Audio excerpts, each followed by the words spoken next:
They left my daughter alone on her 9th birthday while they took their real granddaughter to a theme park. What she did when they came back changed everything. If you've ever been made to feel like an outsider in your own family, this story will stay with you long after it ends. Hannah gripped the steering wheel with both hands, the familiar road home unfurling beneath her tires like a well-worn ribbon. The spring sun filtered through budding trees, casting dappled shadows across the pavement. She rolled down the window slightly, letting the fresh air cool her face. Her mind raced, but not with work, not anymore. Her meetings in Chicago had ended a day early, an unexpected but welcome reprieve, and all she could think about was seeing Ava. The idea of surprising her daughter, of walking through the front door unannounced and seeing her eyes light up, was enough to ease the tightness in Hannah's shoulders. It had been a tough week, packed with high-stakes presentations and back-to-back client dinners, but the thought of Ava's small arms flinging around her waist made it all worth it. She hadn't told Ethan either. He was still in Boston, caught up in last-minute meetings of his own. This would be just her and Ava, an early reunion, an unexpected moment of softness in their often overbooked lives. As she turned onto their street, Hannah's lips curled into a quiet smile. She imagined Ava sitting at the kitchen table, doodling or reading one of her favorite animal books. Maybe she'd be making bracelets again, her little fingers looping beads with a concentration that rivaled most adults. Hannah pictured her daughter's face, looking up surprised, joyful. It would be a perfect moment.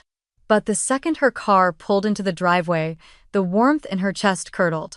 Robert and Eleanor's SUV was gone. They were supposed to be with Ava. Hannah had left her daughter in their care reluctantly after a long debate with Ethan. She'd hesitated, something about their manner, the way they looked at Ava, but in the end, practicality had won. The babysitter was out of town, her mother couldn't fly in on such short notice, and Ethan had insisted his parents could handle 3 days with their granddaughter. So, where were they? She stepped out of the car, her heels clicking against the driveway, and approached the front door. The house stood still, unusually quiet for mid-afternoon. No sound of television, no laughter, no music. Her hand hesitated on the doorknob before she pushed it open. "Ava," she called gently. No answer. She stepped inside and immediately felt it, the kind of silence that wasn't peace but absence. A void. Her suitcase thudded softly against the wood floor as she dropped it. "Sweetheart, it's Mommy," she called again, her voice rising slightly. Still no answer. She moved through the living room. Empty. Ava's stuffed rabbit, Mr. Flopsy, lay abandoned on the couch, a red flag in itself. That toy never left Ava's side. The dining room showed signs of a quick lunch, a half-empty glass of juice crumbs scattered across the table. The kitchen, however, was where the sound came from, faint, rhythmic, and oddly desperate. A soft sniffle. The scratch of bristles. Hannah froze in the doorway. There on her hands and knees was Ava. The 8-year-old was hunched over a bucket of cloudy, soapy water, scrubbing the white tile floor with a stiff brush. Her small hands were red and raw. Her knees, visible through damp pink leggings, were blotched with angry patches. Her curls clung to her face, which was streaked with tears and sweat. Her lips moved, muttering something inaudible, maybe a song, maybe a mantra to get her through. Hannah's breath caught. It felt like the world stopped spinning. "Ava," she whispered. The little girl flinched as if the word had struck her. The brush fell from her hand with a plastic clatter. She turned slowly, her eyes wide with disbelief and fear. "Mommy," she said, her voice so small it barely registered. Hannah crossed the room in 3 strides, kneeling on the wet floor without a second thought. "Baby, what are you doing?" she asked, already gathering her child into her arms. "I spilled grape juice this morning," Ava whispered, her voice shaking. "Grandma said it was a big mess. She said I had to clean the whole kitchen, to learn responsibility." Hannah pulled her closer, feeling every tremble in the small frame pressed against her. Ava clung to her shirt, burying her face in Hannah's chest like she hadn't done in years. "Where are they now?" Hannah asked quietly, but with an edge she couldn't hide. "They took Lily to Adventure World," Ava said. "Grandma said I couldn't go. She said I wouldn't appreciate it like Lily would." She said, "Lily deserves special treats because she's their real granddaughter." The words hit Hannah like a slap across the face. Her arms tightened around Ava. How long have you been alone? She asked, trying to keep the fury from her voice. Since after breakfast. I think Grandma said I had to finish before they got home. She said I was always so clumsy and I needed to think about why I keep messing things up. Ava's voice cracked and fresh tears welled in her eyes. Hannah pulled back just enough to cup her daughter's face. No, she said, firmly wiping a tear away with her thumb. Listen to me, you didn't do anything wrong. Spilling juice is not a crime. And no one has the right to treat you like you're less than. Do you hear me? Ava looked at her eyes wide. But I'm not really a Henderson, not like Lily is. Hannah's throat burned. Ava, you are mine. You might not have come from my tummy, but you came straight from my heart. I chose you. And I will keep choosing you every single day for the rest of my life. For a long moment, Ava didn't speak. Then slowly she leaned in, resting her forehead against her mother's. Promise, she whispered. With everything I have, Hannah said, her voice trembling. There, on the soapy tile floor of their quiet kitchen, Hannah made a vow. She would no longer stay silent to keep the peace. She would no longer downplay the subtle cruelties that had chipped away at her daughter's spirit. She would no longer allow anyone, family or not, to make Ava feel unwanted, unimportant, or unloved. Blood didn't make a family, love did. And Hannah was ready to fight for hers. After Ava had been bathed, fed, and tucked into bed that night, Hannah remained in the kitchen, her fingers curled around a lukewarm mug of tea that had long since stopped steaming. The house was finally still, but not in a way that comforted her. The silence now felt like a vacuum, echoing all the emotions she couldn't let out in front of her daughter. Her gaze wandered to the floor where hours earlier she'd found Ava kneeling like a prisoner of shame, her tiny arms aching from punishment she never deserved. Hannah had cleaned it since, but somehow the shame still clung to the tile like a stain no soap could scrub away. Her thoughts drifted backward, not just to the start of the week or even to the day she had married Ethan, but to the very beginning. The day a frightened 3-year-old girl had looked up at her with grief-filled eyes, changed Hannah's life forever. Claire had always been more than a cousin. They were practically raised as sisters, the kind who finished each other's sentences and knew each other's secrets before they were ever spoken aloud. When Claire and Jeremy died in that sudden car crash on a fog-slicked mountain road, Hannah had been just 24, single, living in a 1-bedroom apartment, working crazy hours as a junior marketing associate and struggling to keep her plants alive, let alone imagine raising a child. But family court wasn't concerned with readiness, they were concerned with blood, and Ava had no other place to go. Hannah had walked into the courthouse, expecting to sign a few papers, maybe provide temporary care until something more permanent was found. But then she saw Ava in the waiting room, tiny, curled in a vinyl chair, clutching a stuffed giraffe by the neck. Her cheeks were still streaked with the dried residue of tears, her voice barely audible when she looked up and whispered, "Auntie Hannah." That moment rewired something in Hannah. Something ancient and maternal woke up like it had been there all along, waiting. Ava had not asked to be chosen, but she was. The process of adoption was anything but quick. There were background checks, home inspections, court hearings.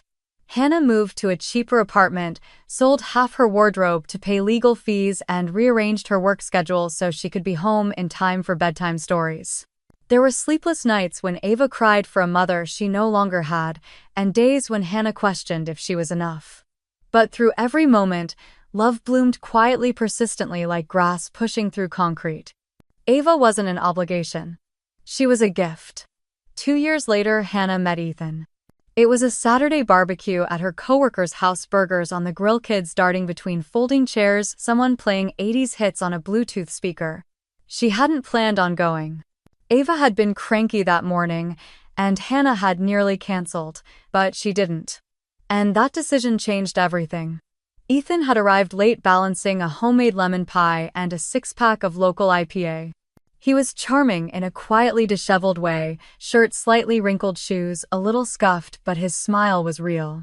And when he spotted Ava sitting alone on a picnic blanket, he walked right over and asked if she wanted to help him name his pie. "I'm thinking something fancy," he said, kneeling to her level. Like Princess Lemonella III, Ava had burst into giggles. Hannah watched the two of them from across the yard and felt something shift. Ethan didn't ask about Ava's situation. He didn't treat her like a footnote in Hannah's life. He asked about Ava's favorite animals, what color unicorns should be, and whether clouds had flavors. And later, when Hannah apologized for her daughter's shyness, he waved it off with a smile. "She's not shy," he said. "She's just careful. That's a good thing." He showed up again the next weekend, and the weekend after that. He brought coloring books, made pancakes shaped like dinosaurs, and offered to read bedtime stories using ridiculous voices for every character. Ava adored him. And so did Hannah.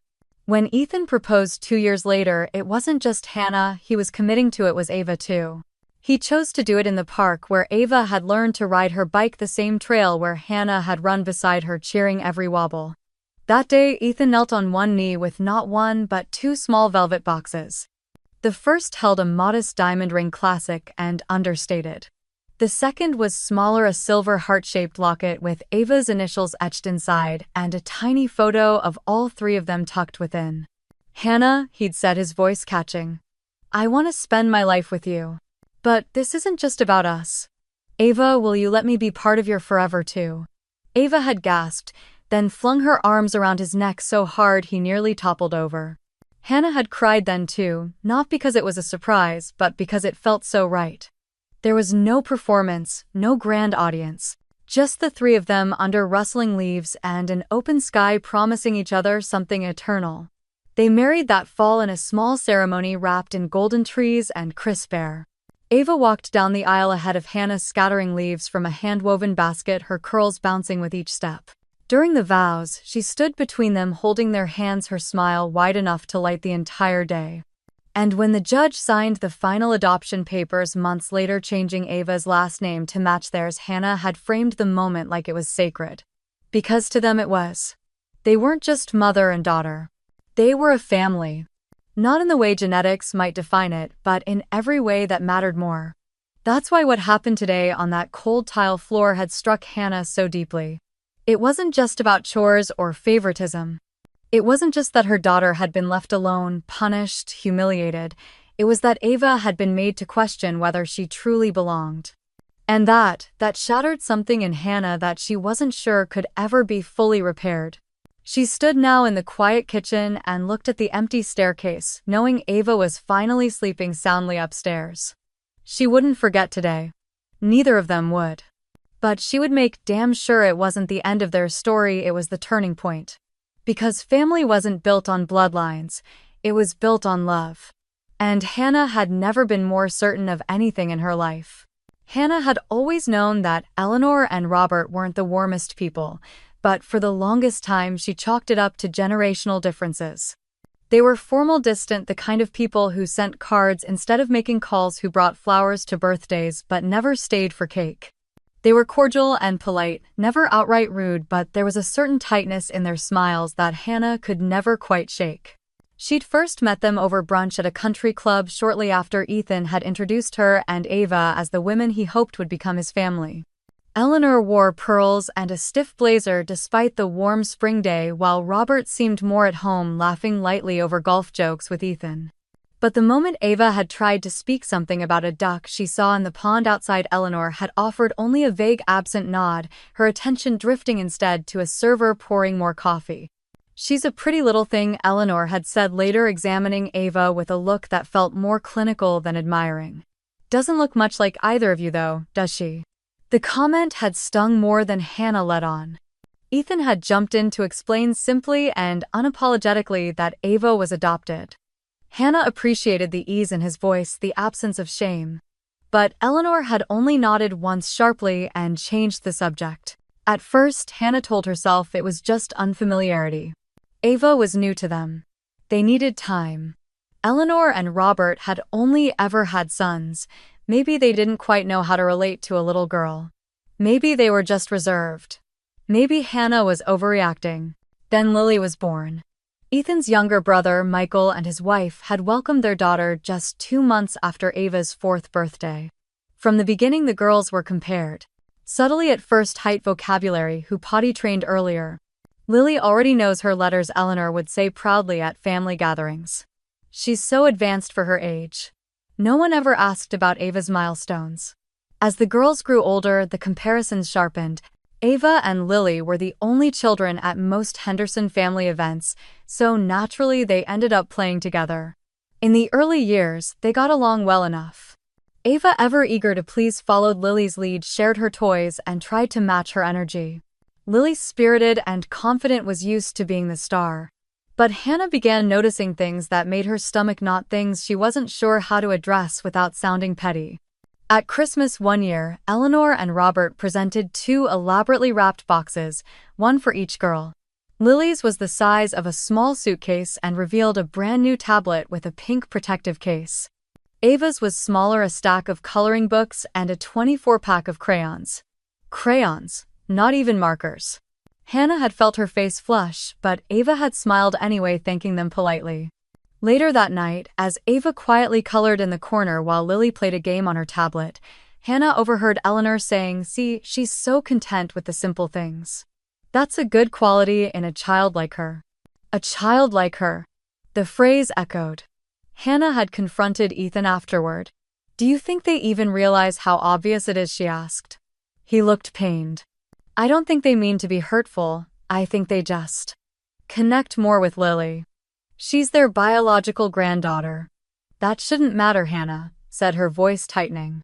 "I know," Ethan replied quietly. "I'll talk to them." And he did.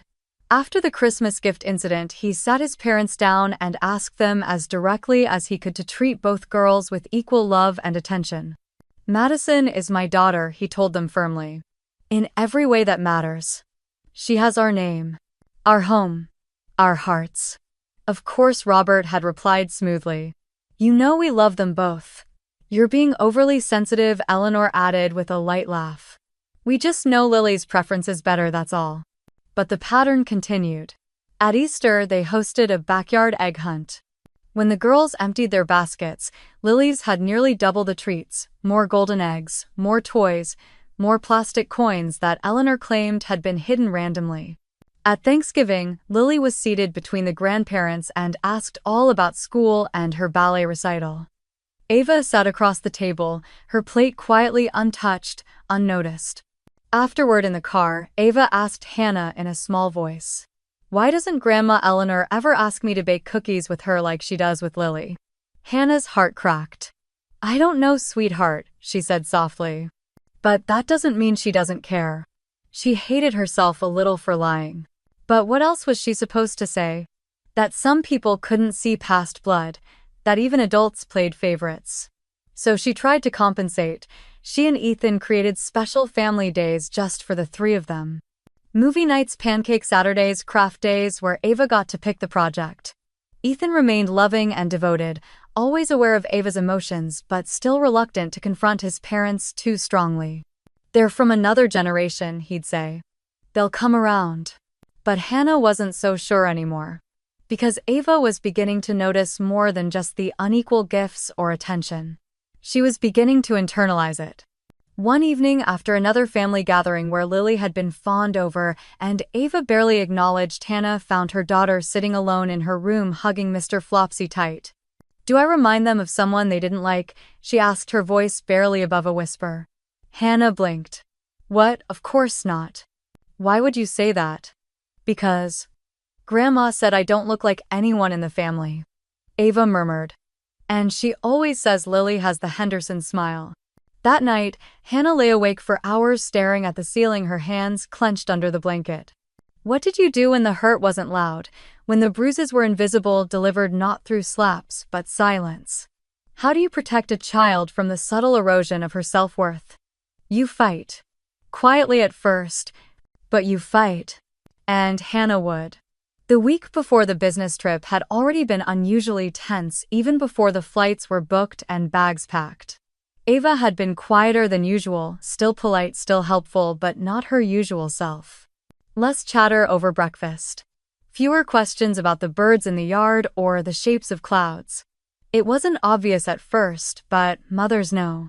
There's a subtle shift in a child's presence when something begins to weigh on their heart. One night after dinner, Hannah found Ava sitting on her bed, legs crossed, Mr. Flopsy in her lap. The room was dim except for the soft pink glow of her reading lamp. Hannah sat beside her and began brushing out the tangles in her hair, their usual nighttime ritual. But Ava's shoulders were rigid. "Mommy," she asked softly. "Yes, baby. Am I your real daughter?" The question landed like a stone dropped into still water, heavy, disruptive, impossible to ignore. Hannah's hands stilled mid-stroke. She placed the brush down and turned so they were eye to eye. "Of course you are. Why would you ask that?" Ava shrugged, staring down at the rabbit's worn ear. "Grandma said Lily has the Henderson chin and the Henderson smile. And I don't have any of those. She said I look like someone who doesn't belong in family pictures." A chill ran through Hannah's spine. "What else did she say?" Hannah asked, gently, careful not to sound alarmed. Ava hesitated, then added, "She said I should be grateful you took me in, because most people wouldn't have." Hannah swallowed the rising anger and pulled Ava into her arms. "You are my daughter in every way that matters," she whispered into her curls. "You don't have to earn your place here. You already belong forever." But the words, no matter how sincere, couldn't erase what had been planted. In the days that followed, the slights continued. Small things but relentless in their weight. At a family cookout, Eleanor insisted Lily wear a special flower crown because she's the only real Henderson girl. When Ava reached for the photo props to join the pictures, Eleanor gently pulled her hand back. "Maybe just the cousins this time, sweetie," she said, as if Ava wasn't one of them. Later, when Lily knocked over a glass of lemonade, both girls were blamed at first.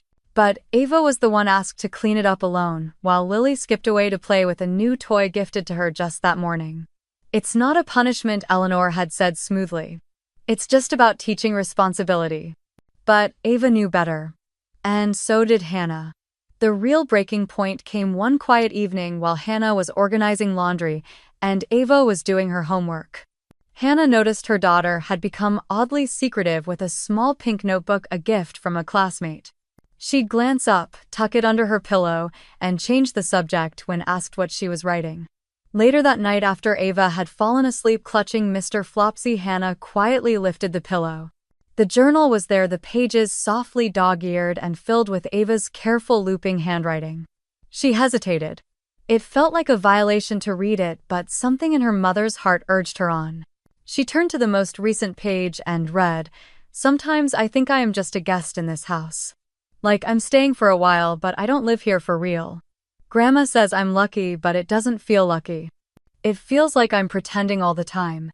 Lily gets hugs and pictures and treats. I get chores and rules and silence. Maybe I'm not really part of the family. Maybe Mom loves her more. Maybe I was a mistake that got kept by accident." Today she smiled at Lily when Lily made a joke. "I made one too, but no one heard me. I felt like a ghost. Maybe if I disappeared they'd just move on. Maybe they'd be happier. I'm trying to be good. I promise I'm trying. But sometimes it feels like no matter how good I am, I'm still not enough." Hannah sat on the edge of the bed, tears slipping down her cheeks as she held the journal close to her chest. She wasn't angry at Ava for writing it. She was devastated that Ava had to feel it at all. These weren't the wounds of dramatic betrayal. They were paper cuts, small, sharp, and frequent. The kind of pain no one else notices until the bleeding won't stop. She had underestimated the damage of being consistently overlooked, subtly dismissed, gently erased. This wasn't about one incident or one cruel word. This was a pattern. A quiet war against her daughter's sense of self. That night, Hannah didn't sleep. She lay awake beside Ava, who had shifted closer in her sleep, seeking warmth. She studied her daughter's face in the moonlight, the delicate curve of her nose, the freckles scattered across her cheeks, the slight furrow between her brows that appeared when she dreamed. She kissed Ava's forehead and made a silent vow. This ends now. She wouldn't wait for another slight. She wouldn't excuse it anymore as generational or unintentional. The next time Eleanor or Robert tried to marginalize her daughter, she would not be silent. Love wasn't passive, it was action. And Hannah would act. Because no child should lie awake wondering if they were enough. And especially not hers. By the time the Chicago trip came up, Hannah had already been avoiding it for months. The client, a massive consumer tech brand with a notoriously fickle PR team, was a white whale her department had been chasing for nearly a year. And now finally the chance had come to close the deal. Her boss called it a career-defining moment.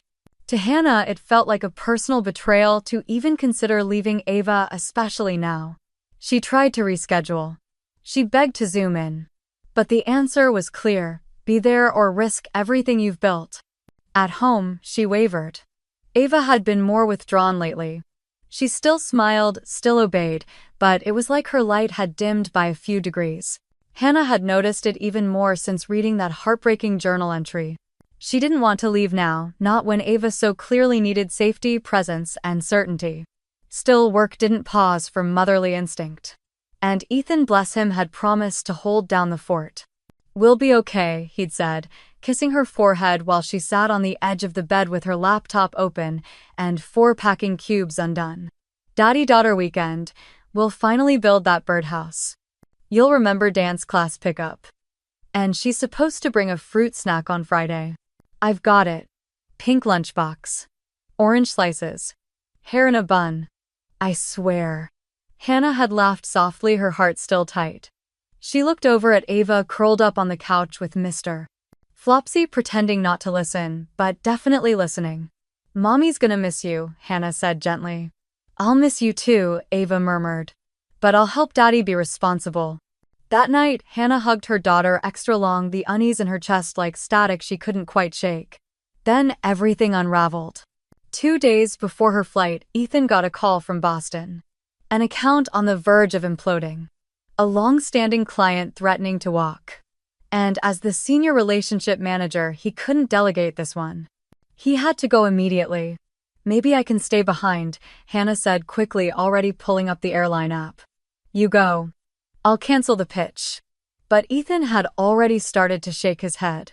"You can't miss Chicago. You've worked too hard for this. We'll figure something out." Their regular babysitter was away at college. The neighbor who usually helped was already booked. Hannah's mother, who lived in Arizona, had just undergone knee surgery and couldn't fly. That's when Ethan suggested the unthinkable. "My parents. They've been asking to spend more time with Ava anyway. Maybe this is the opportunity."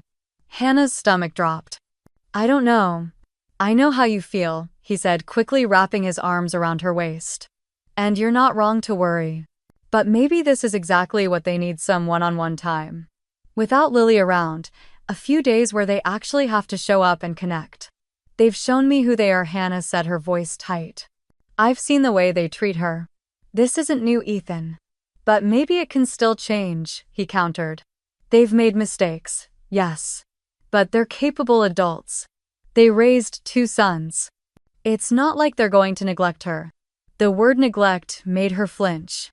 "It's just 3 days," he added gently. "We'll both be home by the weekend. We'll check in constantly. If anything feels off, we'll end it early." "They don't even like me," Hannah whispered. "They think I'm the reason you settled. What if they take it out on her when I'm not there?" Ethan hesitated. "They know Ava is my daughter. Legally, emotionally, every way that matters. They'd never. I mean, they wouldn't." He stopped himself. But the hesitation was enough. Still, they had no other options. And somewhere beneath the fear, Hannah felt a small, desperate hope rise. Maybe, she thought, maybe if they're forced to be alone with her, they'll finally see her, the real her. And maybe, just maybe, they'll love her. That Thursday morning, Hannah packed Ava's overnight bag with meticulous care. Her favorite pajamas, the purple toothbrush, 3 extra pairs of socks. She kissed Mr. Flopsy before placing him inside. Eleanor and Robert arrived 15 minutes late with tightly packed suitcases, and Eleanor's eyes glued to her phone. "We've got everything under control," Eleanor said breezily, barely making eye contact. "We raised 2 boys. 1 little girl will be a breeze," Robert added with a tight smile. Hannah knelt beside Ava. "Remember, I'll call every night, okay, and Daddy will be home before me." Ava nodded bravely. "I'll be good for Grandma and Grandpa. I'll help. I won't spill anything." "You don't need to help with anything," Hannah said, brushing a strand of hair behind her ear. "You're a kid. Your job is to be loved and happy. I'll be okay, Ava whispered. I promise. But Hannah could see the slight tremble in her fingers the way her eyes kept darting to Eleanor's unmoved silhouette. She almost pulled the plug right then. Almost said, screw the client, screw the pitch, screw the career. But the pressure, financial, professional, emotional, closed in like walls. So she hugged Ava hard. I love you more than all the stars in the sky. Love you to the moon and back. Ava replied automatically, her voice quiet. And then Hannah walked out the door. She wouldn't know until much later that this was the last time Ava would feel safe that week. The client signed early. That's what changed everything. 2 days into her trip, after a whirlwind of presentations, corporate dinners, and endless handshakes, Hannah received the news. Contract confirmed. Final meetings cancelled. While her colleagues celebrated with champagne and plans for sightseeing, all Hannah could think about was Ava. The last 2 video calls had been unsettling. Ava looked tired, her usual sparkle dulled, and when Hannah asked to speak with her the second night, Eleanor had brushed her off with a tight, annoyed tone. She's already asleep. She was fussy all day, let her rest. Something had gnawed at Hannah ever since, so when the opportunity came, she didn't hesitate. She booked the next available flight back to Portland, deciding not to tell anyone she was coming home. She wanted to surprise Ava, imagine the joy, the squeal, the tight hug around her waist. Maybe she'd relieve Ethan's parents early, bring Ava ice cream, and turn this week around. But what Hannah found instead would stay with her for the rest of her life. When she pulled into the driveway that Thursday afternoon, the house was still. Eleanor and Robert's car was gone. That struck her as strange, but maybe they'd taken Ava for a treat. She grabbed her bag and opened the front door, calling out, Ava, Mommy's home, surprise. There was no answer. The air inside felt too quiet, like it had been holding its breath. She walked through the living room, her eyes scanning the space, and then froze. Mr. Flopsy lay on the floor face down and alone. Ava never went anywhere without her beloved bunny. A wave of dread swept over Hannah as she called again, louder now. Ava. She moved quickly from room to room, panic rising with each unanswered call. Then she heard a faint sound from the kitchen. Scrubbing. Sniffling. Hannah's heels clicked against the floor as she rushed in. What she saw stopped her in her tracks. Ava was on her hands and knees scrubbing the kitchen tile with a large bristle brush. A bucket of soapy water sat beside her, her tiny hands red and raw. Her curls were damp with sweat, cheeks streaked with dried tears, and she was wearing the same clothes from the last video call. She didn't notice Hannah at first, so focused was she on the task. Her movements were slow, methodical, and heartbreaking. Ava, Hannah said, her voice barely a whisper. Ava startled, the brush slipping from her grip and clattering to the tile.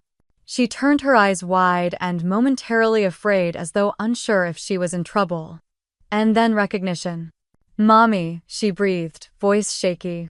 Hannah dropped to her knees, not caring that her business slacks soaked up the water. She pulled Ava into her arms and felt the small, trembling body melt against her.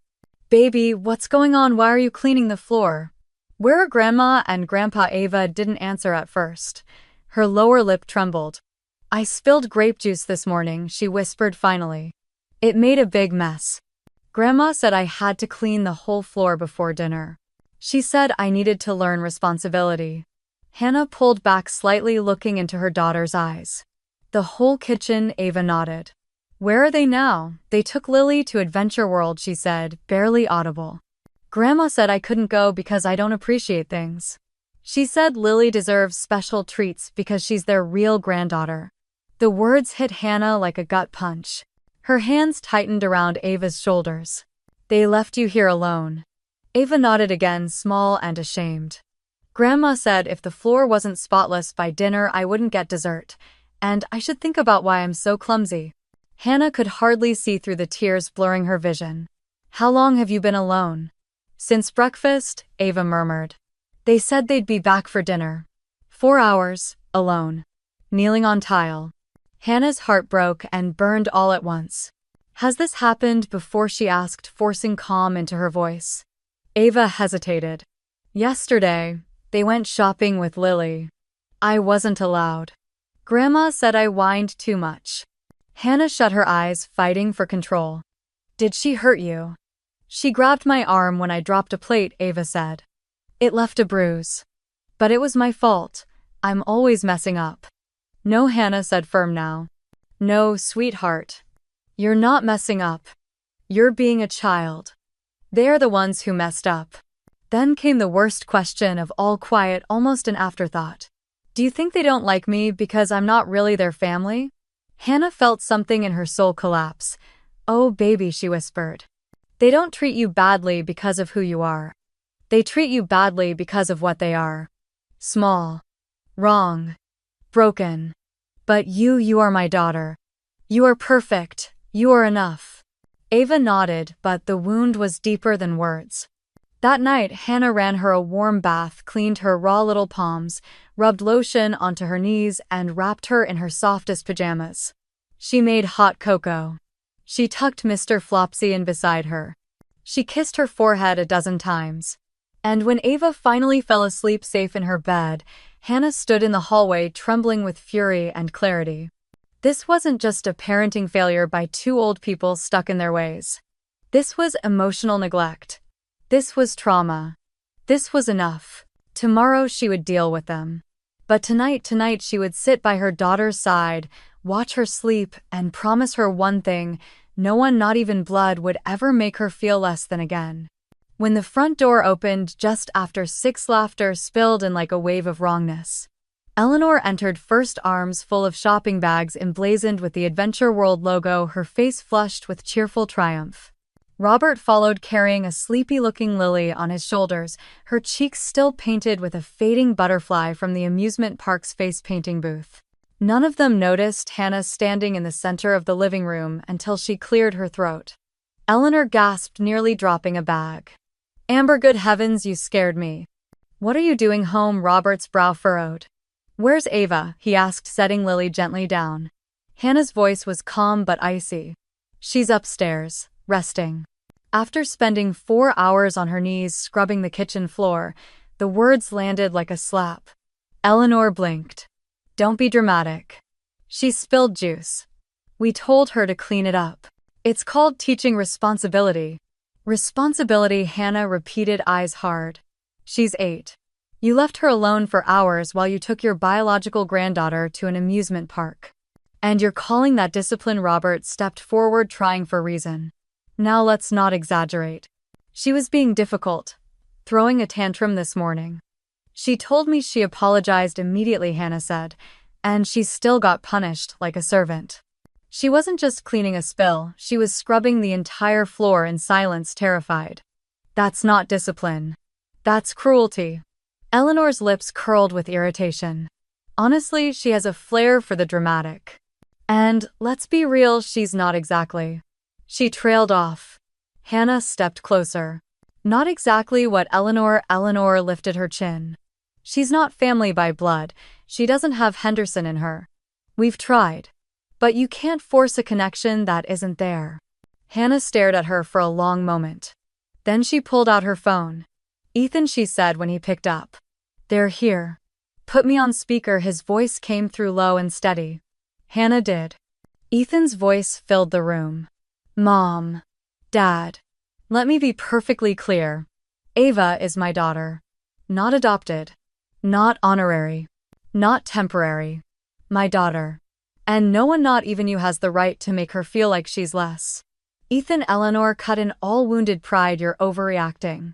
We just wanted to give Lily a special day. That's natural. She's our real granddaughter. Real? Ethan's voice was sharp now. You think blood makes someone real.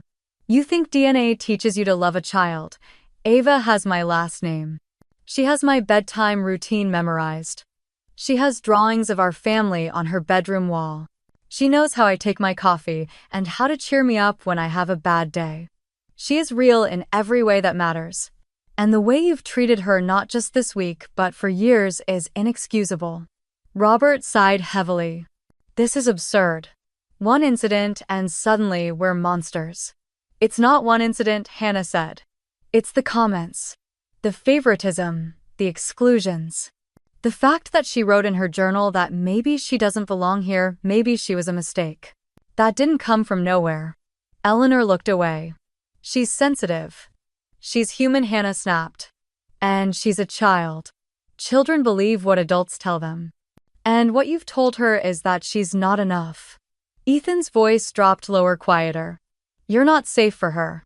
Not right now. We'll talk about supervised visits in the future, but this ends now. Eleanor's expression twisted. We're your parents, and I'm hers, Ethan said, and my job is to protect her.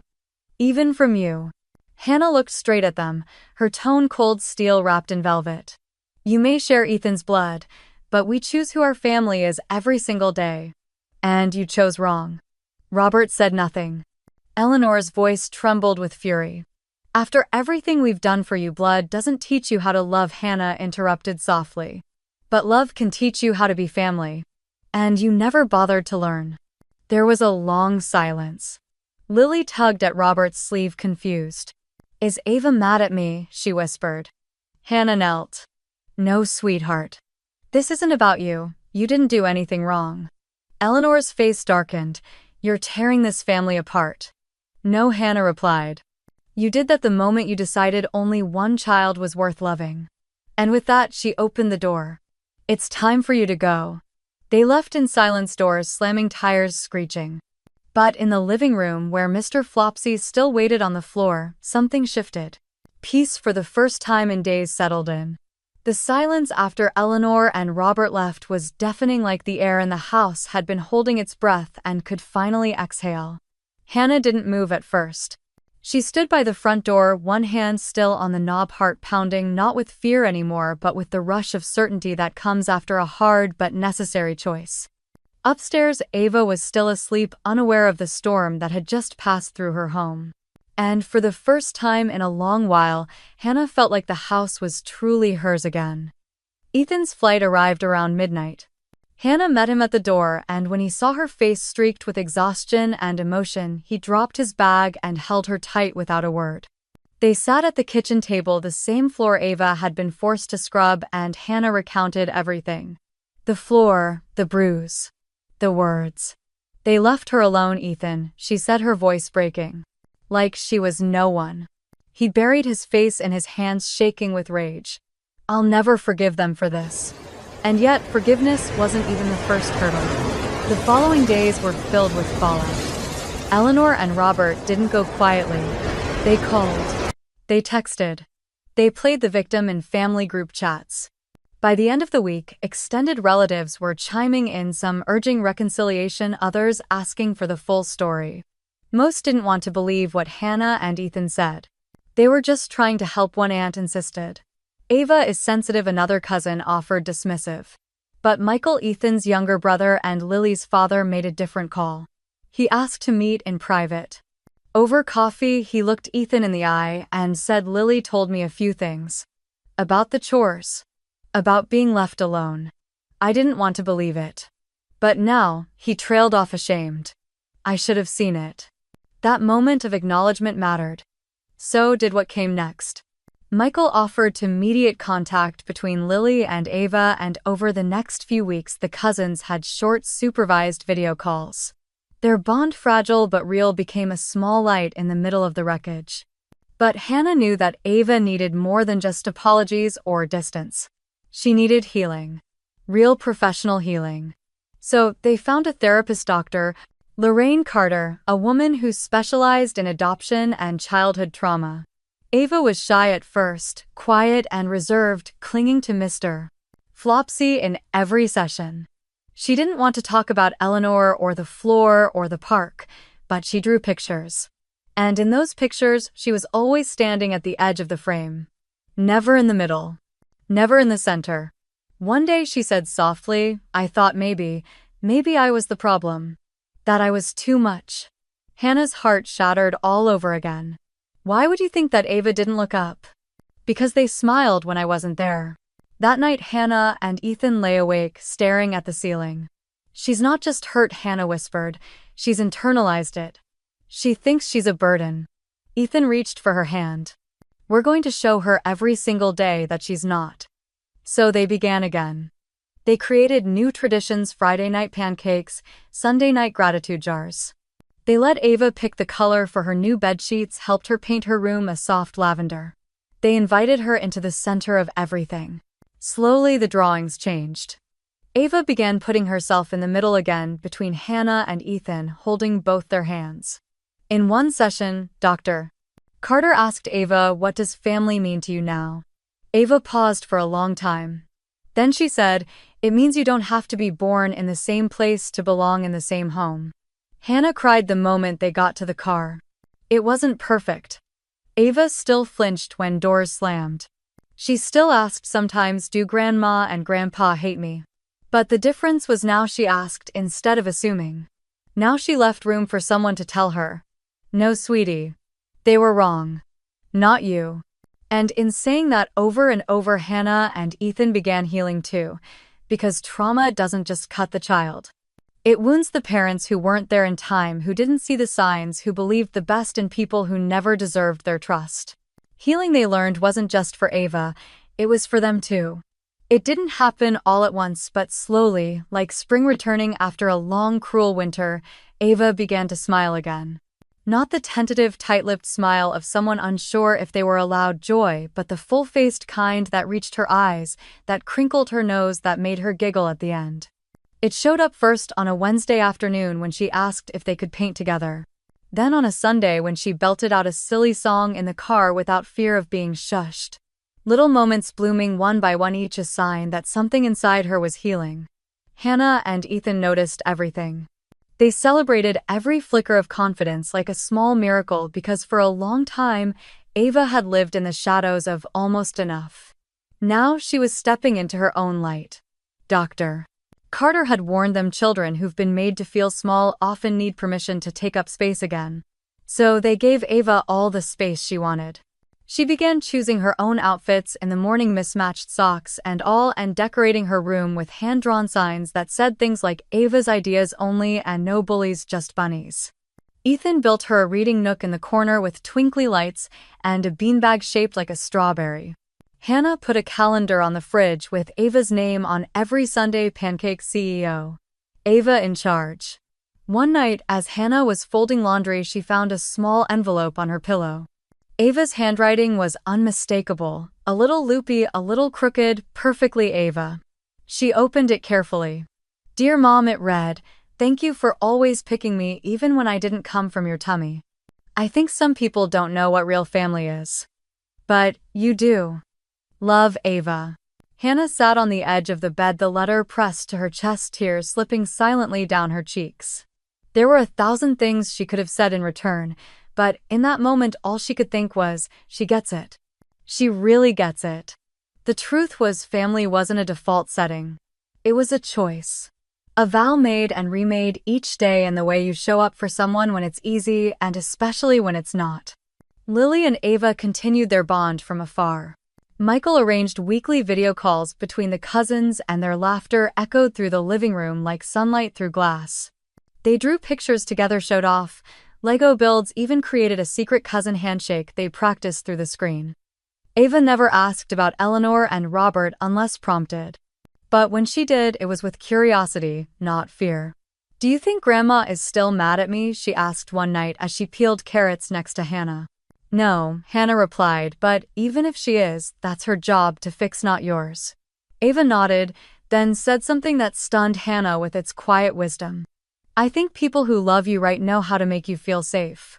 The following week, Dr. Carter brought up a milestone Ava had achieved in therapy, expressing her needs without guilt. "She's beginning to trust that her place in the family is permanent," she explained.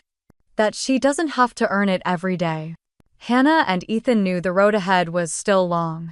Rebuilding a child's sense of safety wasn't a destination, it was a daily choice.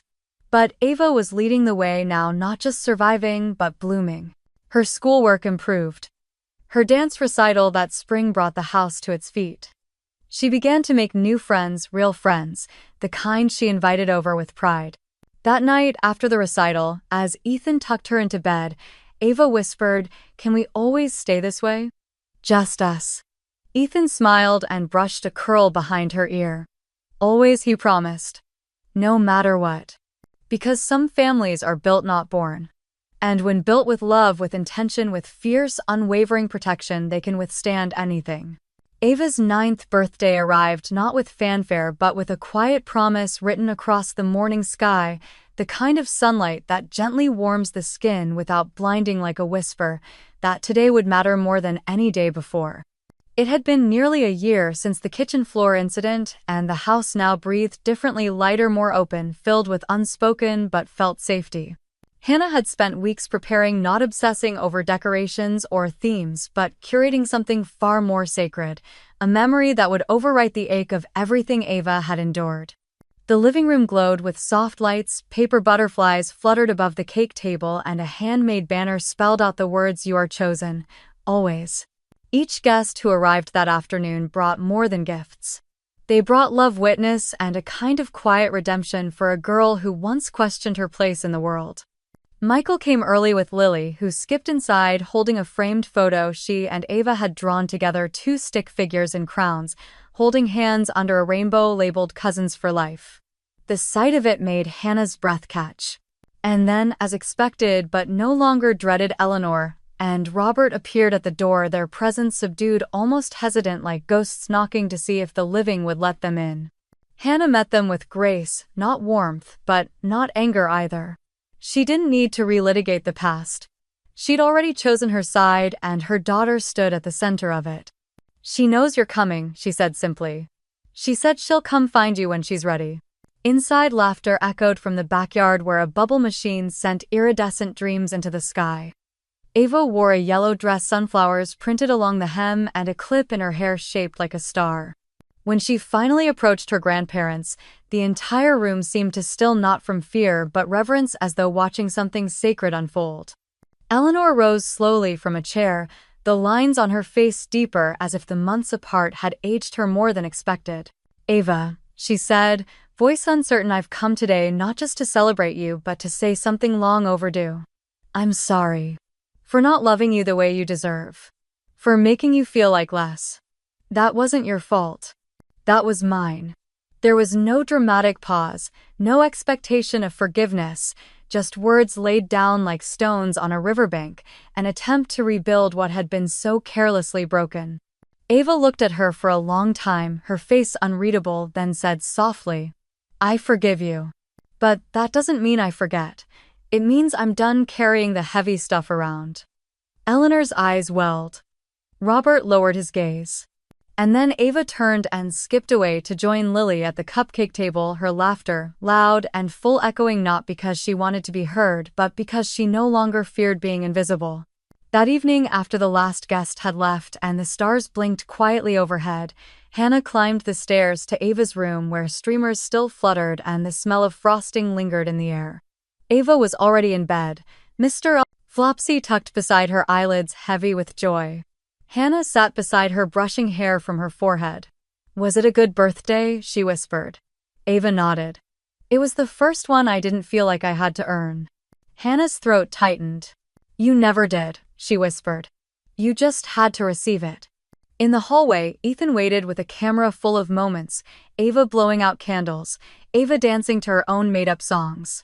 Ava hugging Lily with the kind of abandon only children allow. He slid his arm around Hannah's waist.